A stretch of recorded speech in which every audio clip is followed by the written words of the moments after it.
I'm Maggie Gyllenhaal. I'm Dakota Johnson. And this is Notes on a Scene.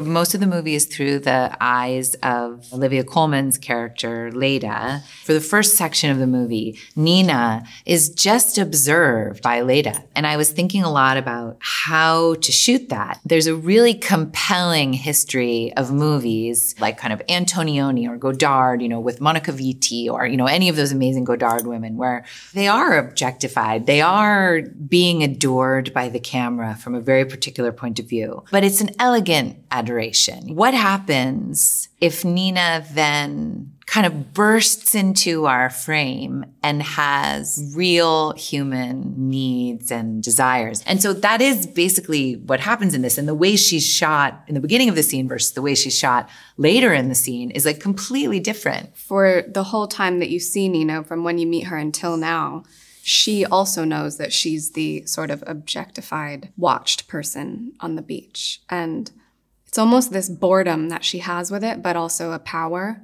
And then when Leda wakes up from her nap, Nina is in the most vulnerable, feral state, which is she did the one thing you're not supposed to do as a mother, which is like lose your child. Bianca! Bianca! At this point in the movie, I think it's not entirely clear who this person is. This is only the second time we see Jessie, who ultimately plays Olivia Colman young. So you have Nina screaming for Elena, who's her daughter. And here you have Jessie playing young Leda screaming for Bianca, who's her daughter. Bianca! Bianca! We don't have a lot of money and we don't have a lot of time, and it's a pandemic, and we're shooting everything on this island in Greece. This beach vacation that Leda's remembering is not supposed to be in Greece. So we had to figure out how, where. I mean, Greece looks like Greece. The light looks like Greece. The rocks look like Greece. So we really had to figure out a way to shoot this and contain this so that, you could have been anywhere. The other thing I want to say about the scene is that the little girl holding the ice cream cone, this was Jessie's idea. Basically, Jessie said to me, what if she's holding a melting ice cream cone? That tells a whole story. Mm-hmm. It tells the story that, who knows? In my mind, the story it tells is that they went to get an ice cream. They left Bianca for a second. They turn around and where is she?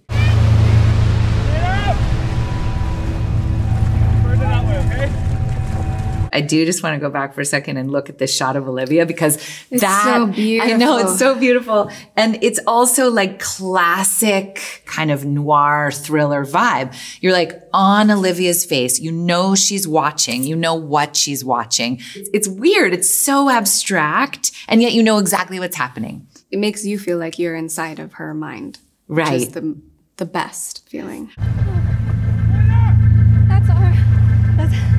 That's our water gun. It's okay, she's wearing your big hat. We'll find her, okay?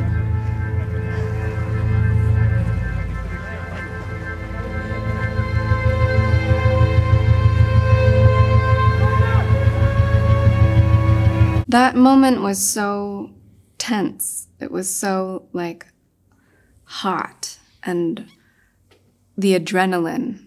And then I remember we moved on from that shot and I was so, the relief of it. I was so emotional. That's also the first time that Leda and Nina speak to each other. Nina's pulled out of it for a small second. Yeah. Does realize who's speaking to her. Yeah. And she also offers a, important bit of information. Yeah, exactly. And the music, I mean.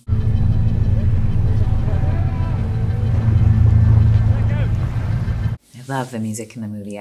My composer, Dickon Hinchliffe, is the composer. And I actually think working with Dickon was a lot like working with an actor. Here, we're kind of playing with what happened to this little girl. There's a kind of almost helicopter sound in the music, which of course there's no helicopter right now, but I loved that. I feel like it does something really ominous and strange. Bianca! Bianca, come here!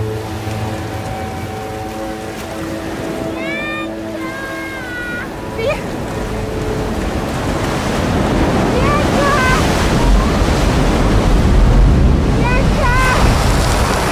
that was a little like subliminal moment. Did you catch the little Olivia? I mean, that there's a little trippy, we begin the movie and we end the movie with Olivia on the beach, passed out on the beach.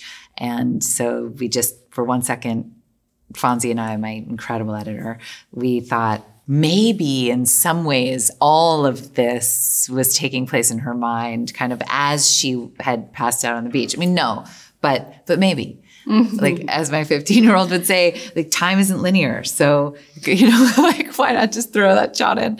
I loved it, though. So that's a little tiny subliminal message in the middle of The Lost Daughter. Bianca!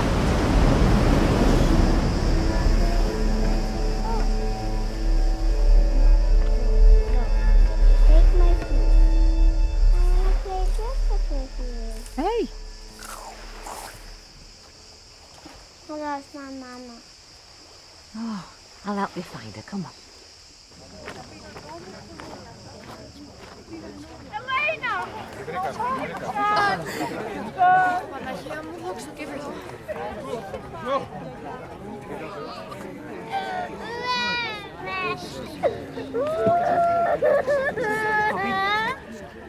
We basically built this scene with sound. If you look at it, it's all built in sound. It's like a super wide shot, beautiful actors moving in the frame, but it's actually sound that was almost entirely built in ADR. I just wanted to come say thank you. Yeah, it was scary. I thought I was gonna die. Yeah. Thank God you were here. Thank God. I think sometimes it's easier for strangers in these situations. Yo, I was so crazy. I couldn't see right. So many awful things can happen. People are so fucked up. Oh my God. What happened to your back? Oh, I think it was a pine cone from the beach path. A pine cone? That looks so awful. Did you put something on it? No, I haven't. Oh, no. No. Oh, I have something for you. It's so good. Hold on. We did so many takes of this scene, and we had so little time, and we went through like every possibility, every possible emotion that could come from Nina. Also, the dynamic between Nina and Callie. Callie is the other woman who comes into the frame. Nina loves her, but like can't stand her. Thinks what she does is ridiculous and almost hilarious and annoying.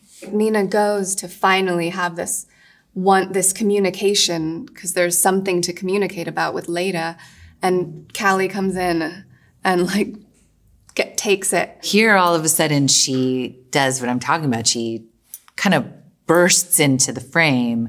And I did so many takes for two reasons. I mean, I just kept the camera rolling and we just rolled and rolled and rolled and rolled. One, because this was the first time you got to open your mouth, So like, let's give the space for that beautiful thing to happen.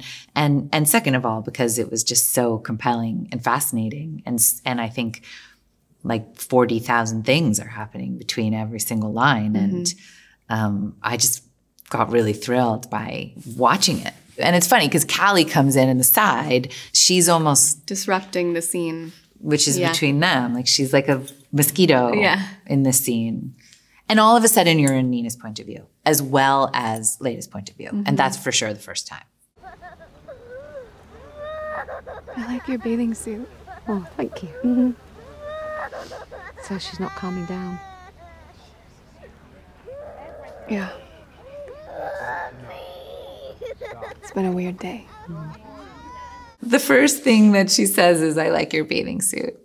And Dakota was like on fire, and we were just like, I wanted to shoot on film, but we didn't have the money. And like, we really tried, but we didn't get it. We were shooting on digital, which in a way was really amazing because it meant that I never had to cut. So we'd be shooting Dakota's coverage. We'd be finally in the angle in the frame that I wanted. And I would just go and go and go. And I think we were shooting. I just ran over to you and said, well, when you say I like your bathing suit, what you mean is, and you were like, oh, I know what she means. I mean, I love you. That's that. I love you. I've loved you forever. Yeah. And that happens. That someone smashes into your life and you're like, whoa, really impacted by that. Yeah. You know? Well, it's those things that you say to somebody when you mean something entirely different, but you can't say it.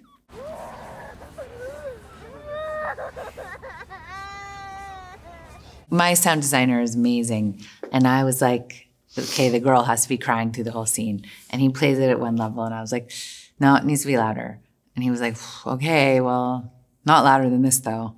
And then I was like, no, louder than that. It needs to actually be like a whole nother character in the scene with them. I mean, to me anyway, like you hear someone else's child crying on an airplane or something and you're like, oh, poor kid, you know, or sometimes I actually feel like I'd love to just pick that kid up and give that mom a break. But it doesn't make you want to tear your hair out.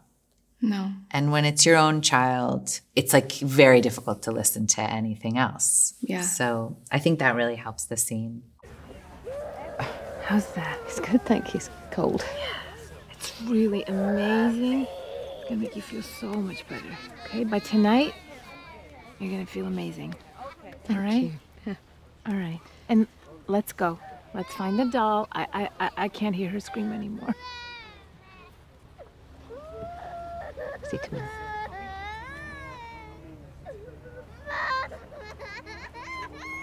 Bye.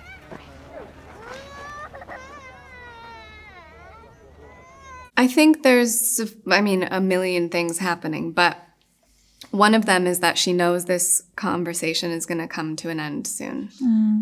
And it's almost like she had this was her this was her chance, this moment. And then Callie has come in and taken it. She's still gotten to say, you know, in some way I see you, or really I want you to see me, or even is there something to be seen in me? And then to witness Leda have a small little break, like a small little moment of being so fragile, I think makes her feel like, hold me, you know, just like love me. Like her need is so clear. Now, obviously, this is not you, but this particular story was speaking to something inside you and that you wanted to shake up and express. I mean, I think that's like any interesting actor, that's what they're looking for, that kind of connection. And I think you came to Greece like ready to offer yourself. But here, I remember you had this one line to speak and you were kind of like, did we... I still don't feel satisfied, you know? Yeah. And I was like, it's coming, it's coming. You will, you know?